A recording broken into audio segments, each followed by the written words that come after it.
Hello everyone, welcome back to channel इल्फो with nursing. तो देखिए, आज हम लोग का टॉपिक है मासिक चक्र यानी कि मेंस्ट्रुअल साइकिल। उसके फेज क्या है, एक कब मैच्योर होते हैं, इसी के बारे में इसमें जितने भी क्वेश्चन है, जैसे इंडोमेट्रियम क्या है और फिर जो है फॉलिकल क्या है, इन सब चीज़ों में जो है बहुत ही कन्फ्यूजन होता है। तो आज हम लोग जो है बहुत ही आसान तरीका में पढ़ेंगे। ये जो है मिडवाइफरी का ही पार्ट है। मिडवाइफरी जो हम लोगों का सब्जेक्ट है, मिडवाइफरी के अंदर एक रिप्रोडक्टिव सिस्टम जो है चैप्टर है, उसी चैप्टर के अंदर हम लोग को ये पढ़ना रहता है।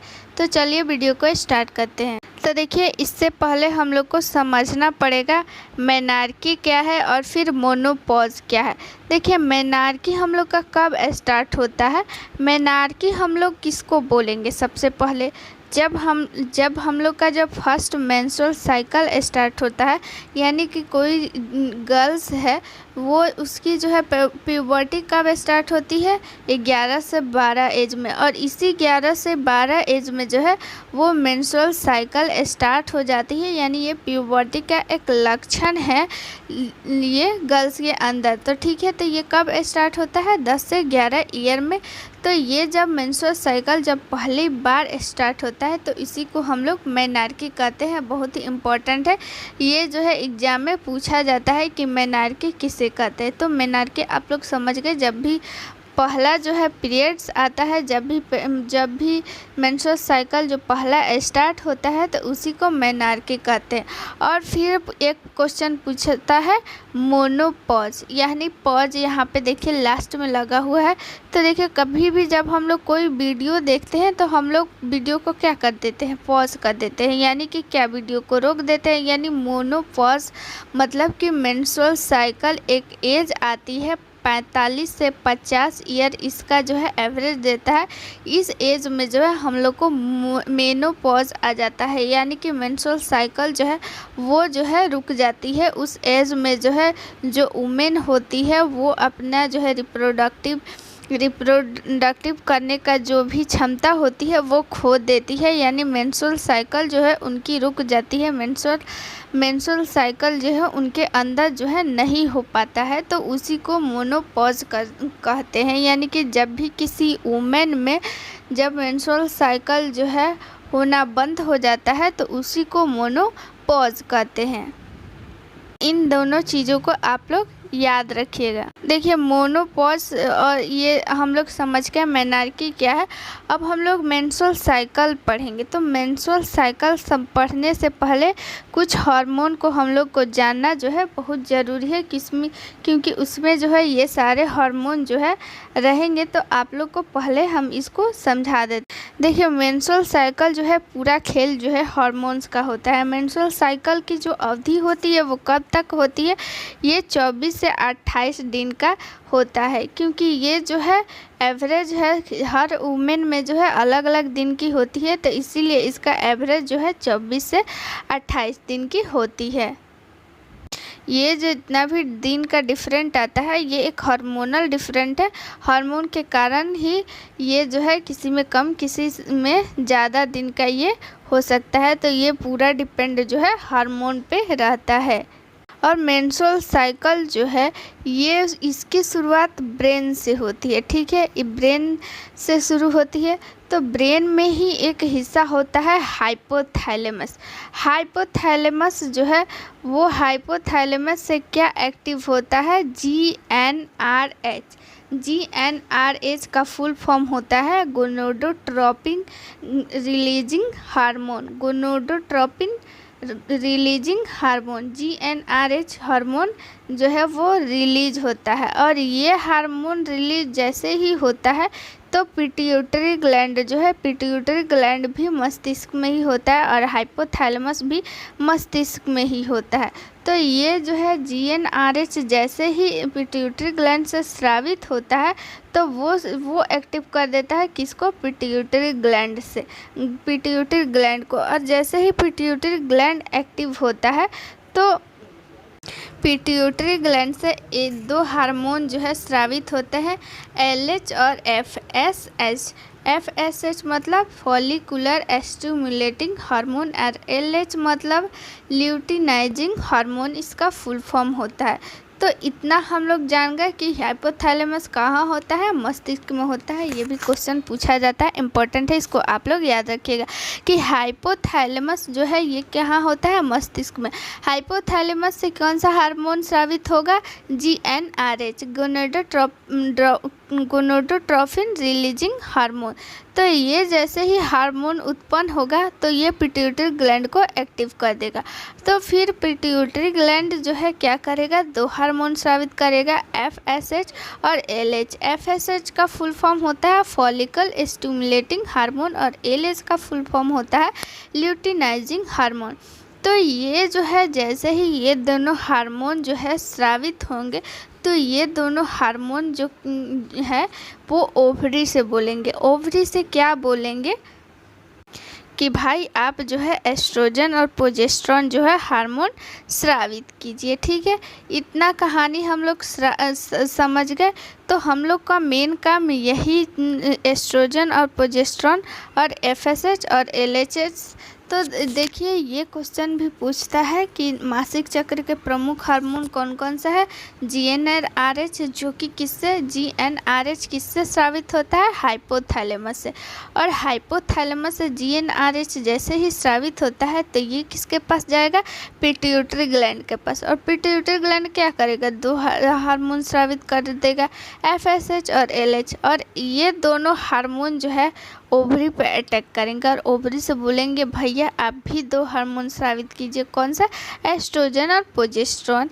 ये भी हार्मोन इम्पॉर्टेंट है, कभी कभी पूछा जाता है कि एस्ट्रोजन और प्रोजेस्टेरोन कहाँ से स्रावित होता है, तो ये स्रावित होता है ओवरी से। और LH और FSH किससे स्रावित होगा, पिट्यूटरी ग्लैंड से। और फिर GnRH किससे होता है, हाइपोथैलेमस से। चलिए इतना कुछ समझ गए, तो अगला हम लोग समझते हैं। देखिए मेंस्ट्रुअल साइकिल जो है वो मेन उसका जो है 3 फेज होता है। उसका जो है मेन कितना फेज होता है, एक होता है मेंस्ट्रुअल और एक होता है फॉलिकुलर फेज और ये थर्ड होता है ल्यूटियल फेज। तो ल्यूटियल फेज को जो है हम लोग सेक्रेटरी फेज भी कहते हैं। इसका 2 नाम है, आप लोग इसको याद रखिएगा। ठीक है, चलिए तो बात करते हैं मेंस्ट्रुअल फेज का। तो मेंस्ट्रुअल फेज जो है मेनली कितना दिन तक रहता है, तो ये जो है 3 से 5 दिन तक ही रहता है मेंस्ट्रुअल फेज। ठीक है, याद रखेंगे कि मेंस्ट्रुअल फेज जो है वो कितना दिन तक रहता है, 3 से 5 दिन तक रहता है। और फॉलिकुलर फेज जैसे ही मेंस्ट्रुअल फेज जो है समाप्त होता है 3 से 5 दिन के बाद, उसके बाद जो है ये फॉलिकल फेज स्टार्ट होता है। फॉलिकल फेज जो है कितना दिन तक रहता है, 10 दिन तक रहता है। उसके बाद से जो है ये ल्यूटियल फेज स्टार्ट हो जाता है और ये जो है पूरा 14 दिन तक रहता है। चलिए तो देखिए बात करते हैं। तो चलिए हमारा फर्स्ट फेज क्या था, मेंस्ट्रुअल फेज। मेंस्ट्रुअल फेज जो है इसमें जो है ब्लीडिंग होती है और इसका अवधि आप लोग को बता दिए थी कि 1 से 5 दिन तक रहता है। और ये जो है मेंस्ट्रुअल फेज जो है इसमें जो होता है ब्लीडिंग होता है। देखिए पूरा अवधि जो है आप लोग को दिखाते हैं, 28 दिन तक रहता है। यहाँ से स्टार्ट होता है और 1 से स्टार्ट होगा और पूरा 28 दिन तक रहता है। 1 से 5 तक मेंस्ट्रुअल फेज और मेंस्ट्रुअल फेज जैसे ही समाप्त होगा यहाँ पे जो है यहाँ पे आ जाएगा हम लोग का फॉलिकुलर फेज इतना तक। और फिर फॉलिकुलर फेज जैसे ही समाप्त होगा हम लोग का स्टार्ट क्या हो जाएगा, हम लोग का ल्यूटियल फेज स्टार्ट हो जाएगा। ल्यूटियल फेज का एक और नाम क्या है, सेक्रेटरी फेज। ठीक है, देखिए हमारा क्या हो गया, मेंस्ट्रुअल फेज का हम लोग बात कर रहे थे। मेंस्ट्रुअल फेज जो है 1 से 5 दिन तक रहता है और इस मेंस्ट्रुअल फेज में मेनली क्या होता है, ब्लीडिंग होता है। और इसकी अवधि हम लोग याद रखेंगे 1 से 5 दिन तक। देखिए हम लोग का साइकिल हो गया 1 से 28 दिन तक। तो 1 से 5 दिन तक मेंस्ट्रुअल फेज हो गया जिसमें ब्लीडिंग होता है। ठीक है, हम लोग का स्टार्ट यहीं से होता है।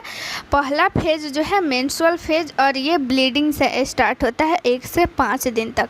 उसके बाद जैसे ही ये ब्लीडिंग समाप्त हो जाती है उसके बाद से स्टार्ट हो जाती है प्रोलीफेरल फेज।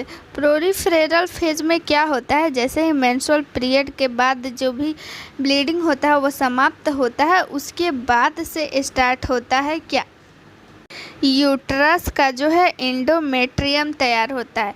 तो इंडोमेट्रियम क्या है हम लोग जानेंगे कि देखिए इंडोमेट्रियम जो है ये हो गया पूरा यूट्रस, और ये यूट्रस के ऊपर का ये जो लेयर है, एक बाहरी लेयर बनता है, इसको हम लोग बोलते हैं इंडोमेट्रियम। ये इंडोमेट्रियम जो है क्यों बनता है, इंडोमेट्रियम इसलिए बनता है कि जब भी कोई मान लीजिए यहाँ से एग आया और एग आने के बाद यहाँ पे फर्टिलाइजेशन हो जाएगा, तो यही इंडोमेट्रियम जो है भ्रूण को जो है उसका पोषण मतलब जो भी देख रेख होता है, जो भी इसका बचाव होता है, तो वो इंडोमेट्रियम ही करता है और यही ठीक हो जाता है बाद में, यानी मोटा हो जाता है यूट्रस का। यही जो है इंडोमेट्रियम जो एक लेयर है, ठीक है, लेयर है, ठीक है, ये एक लेयर बन जाती है कब, फॉलिकुलर फेज जब स्टार्ट होता है, तो इसी फॉलिकुलर फेज में जो है इंडोमेट्रियम एक लेयर बन जाती है यूट्रस में। और ये जो है इसकी अवधि जो है पूरा 10 दिन तक हो गया। और ये जो है उसके बाद से क्या होता है, जब ये फॉलिकुलर फेज चलते रहता है तो ओवरी में भी उस टाइम कुछ काम होते रहता है। यूट्रस में तो इंडोमेट्रियम जो है ये लेयर बनते रहता है, लेकिन ये जो है ओवरी में भी कुछ काम होते रहता है। ये होता है यूँ कि 12वां दिन तक ये इंडोमेट्रियम जो है बन जाता है यूट्रस में। उसके बाद से जो है इसमें जो होता है फॉलिकुलर, यानी फॉलिकुलर क्या है, जब देखिए कोई भी लड़की जो है जन्म लेती है तो उस समय जो है उसके ओवरी में जो है कुछ अंड जो होते हैं वो उस जन्म के समय से ही रहते हैं। तो ये एक फॉलिकुलर हो गया। आप लोग को रुके फिगर के माध्यम, ये हो गया एक, देखिए ये प्राइमरी फॉलिकुलर हो गया। और यही जब वो फॉलिकुलर जब फेज चलते रहता है तो इसी फॉलिकुलर का जो है उस समय ओवरी में निर्माण होते रहता है और ये जो है मैच्योर होता है। और जैसे ही 14वां दिन आता है तो ये फॉलिकुलर जब मैच्योर हो जाता है 14वां दिन में, तो इसी फॉलिकुलर से जो है अंड निकलता है, ये रप्चर हो जाता है। 14वां दिन जो है ये जब मैच्योर हो जाता है, इसके अंदर जो है लिक्विड जब ज़्यादा हो जाता है तो ये 14वां दिन जो है फट जाता है और इसी फॉलिकुलर से जो है अंड निकलता है। और ये अंड जो है जब निकलता है तो उसके बाद से जो है ये फॉलिकुलर किस में होता है, ये जो ओवरी आप लोग देख रहे हैं इसी में फॉलिकुलर रहता है। इस फॉलिकुलर में क्या रहता है, एग रहता है। तो ये जब इंडोमेट्रियम बनते रहता है उस समय जो ये है फॉलिकुलर ये मैच्योर हो जाता है। जैसे ही मैच्योर हो जाता है इसके अंदर ज़्यादा द्रव भर जाता है तो ये जो है फट जाता है और फटने के बाद से जो है उसमें से एग निकल जाता है। 14वां दिन जो है ओव्यूलेशन हो जाता है, यानी एग अंडोत्सर्ग होता है, अंडोत्सर्ग को ही ओव्यूलेशन बोल लेंगे। तो यानी कि 14वां दिन जो है ओव्यूलेशन हो जाएगा, यानी अंडोत्सर्ग हो जाएगा। यानी कि क्या, जो फॉलिकुलर होता है उस फॉलिकुलर से जो है अंड बाहर निकल जाता है। यही जब फॉलिकुलर जो होता है इस फॉलिकुलर से ये एग निकल जाएगा, यानी इसको हम लोग बोलेंगे ओवम। वही ओवम को ही हम जब ओवम जो निकलता है इस फॉलिकुलर से, तो ओवम जब निकलेगा तो उसी को हम लोग ओव्यूलेशन बोलेंगे। और ये जब ये एग जो है ये एग जब विकसित होने लगता है तो इसी एग को हम लोग कार्पस ल्यूटेम कहते हैं। कार्पस ल्यूटेम कैसे बनता है, ये जो है उस समय हम लोग का हार्मोन क्या रहता है, प्रोजेस्टेरोन हार्मोन रहता है, तो उसी के द्वारा ये कार्पस ल्यूटियम का निर्माण होता है। यही कार्पस ल्यूटियम को जो है जब स्पर्म मिल जाएगा तो ये जाइगोट का निर्माण कर लेगा। लेकिन जब इसको जो है कार्पस ल्यूटियम को स्पर्म नहीं मिलेगा तो ये जो है रप्चर हो जाएगा और ये रप्चर होकर जो है ये ब्लीडिंग का रूप ले लेता है और यूट्रस के साथ यूट्रस में आता है। तो जब इंडोमेट्रियम जो है, इंडोमेट्रियम भी उस टाइम जो है इसको एग नहीं मिल पाता है, जब भ्रूण इसमें नहीं आ पाएगा तो ये इंडोमेट्रियम की लेयर भी जो है, ये लेयर भी जो है ये क्या हो जाएगी, नष्ट हो जाएगी। और यही लेयर जब नष्ट होती है तो ब्लड के रूप में बाहर आता है। यही इंडोमेट्रियम का जो ही लेयर होता है ब्लड के रूप में बाहर आता है। ठीक है, और फिर से वही साइकिल स्टार्ट हो जाएगा, ब्लीडिंग स्टार्ट हो गया। और जैसे ही ब्लीडिंग स्टार्ट होती है तो ये ल्यूटियल फेज जो है वो समाप्त हो जाती है और क्या हो जाएगा, फिर से ब्लीडिंग स्टार्ट हो जाएगा। और ब्लीडिंग स्टार्ट होगा तो मेंस्ट्रुअल फेज वो कहलाने लगेगा। ठीक है, ल्यूटियल फेज समाप्त हो जाएगा क्या, जब ब्लीडिंग स्टार्ट होगी। तो देखिए, एक फिर से एक शुरू से अंत तक एक जो है आसान भाषा में समझा देते हैं। देखिए, सबसे पहला फेज क्या होता है, मेंस्ट्रुअल फेज। दूसरा क्या हो जाएगा, फॉलिकुलर फेज। तीसरा क्या हो जाएगा, ल्यूटियल फेज या फिर सेकेंडरी फेज भी उसको बोलेंगे।